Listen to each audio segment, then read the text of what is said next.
काय झालं शुभ? कसला विचार करतोयस? साहेब, मला असं वाटतं की माझा जो कोणी असिस्टंट होणार आहे तो आपल्या ओळखीतला पाहिजे, आपल्या घरातला पाहिजे, असं माझं ठाम मत आहे. ही तुझी होणारी बायको आहे, घरातलीच आहे ती, ओळखीची आहे आपल्या. मी तुझी असिस्टंट म्हणून स्वीटीची निवड. एक मिनिट.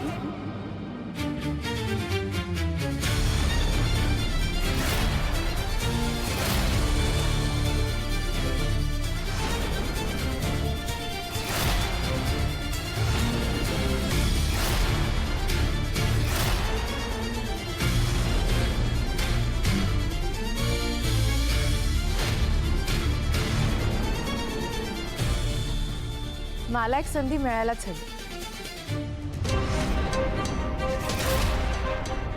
श्रावणी, इथे काही आपण खेळ खेळत नाही आहोत. एका जबाबदार पोस्टसाठी निवड चालली आहे. मला चांगलंच माहिती आणि म्हणूनच म्हणते मला एक संधी हवी. वर्षभर ज्या विषयाचा अभ्यास करतेस त्या विषयात साधी पास होत नाही तू. राजकारणाशी निगडीत गोष्टी कशा करणार ग?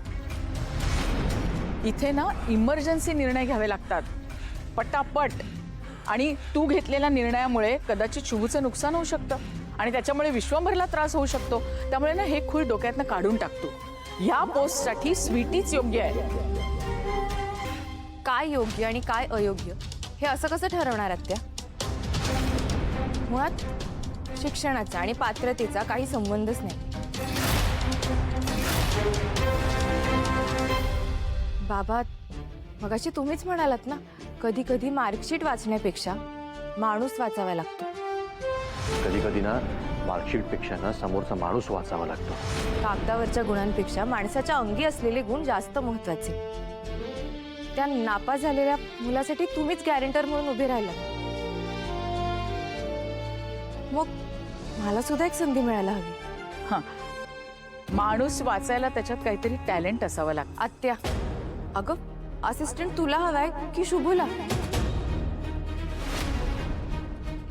नाही, शुभूने माझं नाव सुचवलं म्हणजे नक्कीच त्याला माझ्यात काहीतरी टॅलेंट दिसलंच असेल ना. हा, तुला आता शुभूच्या जजमेंटवर पण डाऊट आहे. हे बघ श्रावणी, भले मी अभ्यासात हुशार नसेल पण मला विश्वास आहे की मी नक्की करू शकते. भैया, श्रावणीला इतका आत्मविश्वास असेल तर आपण तिला एक संधी द्या. तू सुद्धा हिचं ऐकून लहान मुलासारखं बोलतोयस? चेष्टा आहे का ही? जबाबदारीची पोस्ट आहे ही. आणि लोकप्रतिनिधी असणं म्हणजे फक्त त्या व्यक्तीलाच नाही तर त्याच्या अख्ख्या कुटुंबाला हातातून विस्तव घेऊन चालल्यासारखं असतं. केवढी मोठी जबाबदारी आहे सांग तू मला. कुठलाही निर्णय चुकीचा घेऊन चालत नाही. मागे काय झालं बघितलं ना? विरोधक तर एकही चूक सोडत नाहीत आपली. अख्खी रात्र विश्वंभरला कोठडीत काढायला लागली होती.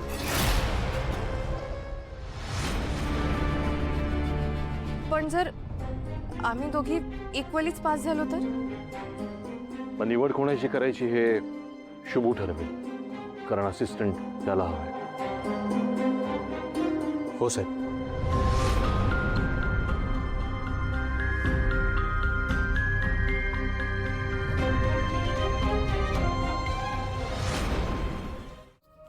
हो मॅडम, आता तिला संधी मिळाली ना, ठीक आहे, पण ही परीक्षा तर मीच जिंकणार आहे. की ना? होय होय शुभू, अरे टेन्शन नको घेऊस तू शुभू.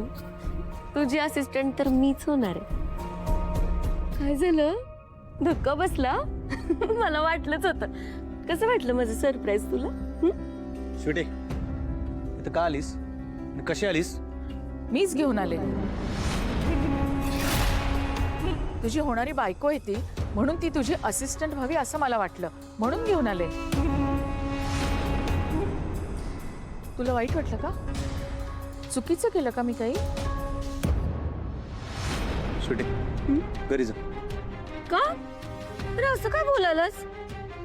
आत्ताच तर आलो ना मी इथं, आणि अजून तर मला लई मोठी मोठी कामं करायची. हे बघ स्वीटी, मला वाद नाही घालायचा.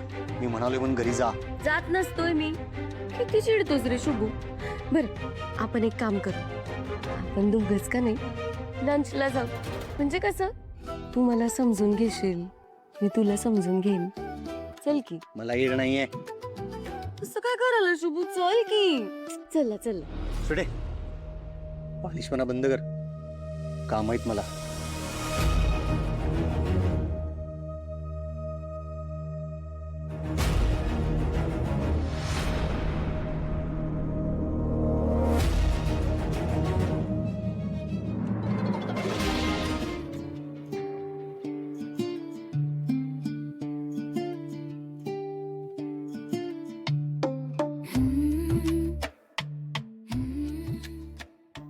मॅडम कशाचा अभ्यास करतायसा तुम्ही?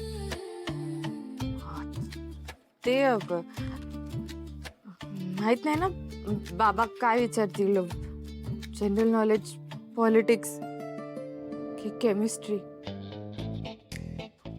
बापरे, केमिस्ट्रीचं नाव घेतलं तरी पोटात गोळा येतोय माझ्या. मॅडम शांत शांत. साहेब परीक्षेचा पेपर घेणार नाहीयेत, तसलं काय बी विचारणार नाहीयेत ते. उगीच टेन्शनचं ओझं आधीच घेऊन फिरू नका. मग सांग ना, तुला काय वाटतं, काय विचारतील? हे बघा, ते मला पण माहित नाहीये. मला मान्य आहे तुमच्या बाबांचं मन जिंकायची ही शेवटची संधी आहे, पण मला खात्री आहे तुम्ही जिंकणार आहात. शुभ श्रावणी, शुभ श्रावणी.